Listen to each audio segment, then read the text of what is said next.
এখনো আমাদের প্রায় 16 লক্ষ টন চাল মজুদ আছে, কম মজুদ আছে না 1 লাখ টনের মতো। কতটা ফাংশনাল দেখতে চাই।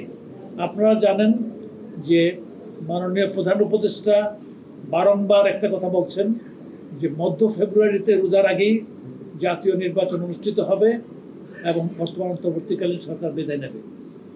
সেই প্রেক্ষিতে আমাদের পাশাপাশি একটা বড় ইয়ে আছে যে আমরা যত মুহূর্তবন্ধ থাকবো, আমরা দায়িত্বশীলভাবে কাজ করব এবং আমরা ওই যাওয়ার সময়ে যে পরিমাণ খাদ্য মজুদ থাকা উচিত, বছরের কোন সময় কতটুকু থাকা উচিত আছে, প্লাস মিনিমাম পরিমাণ সম্পর্কে একটা ইয়ে আছে, এর চেয়ে বেশি ছাড়া আল্লাহর রহমতে কম রেখে যাব না।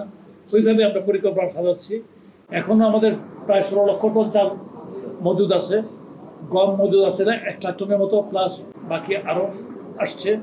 আমেরিকান থেকে একটা জাহাজ আসছে সহসাই, রাশিয়া থেকে একটা জাহাজ এসেছে, আমেরিকা থেকে আরও গম কেনার জন্য আরও চুক্তি করা হচ্ছে।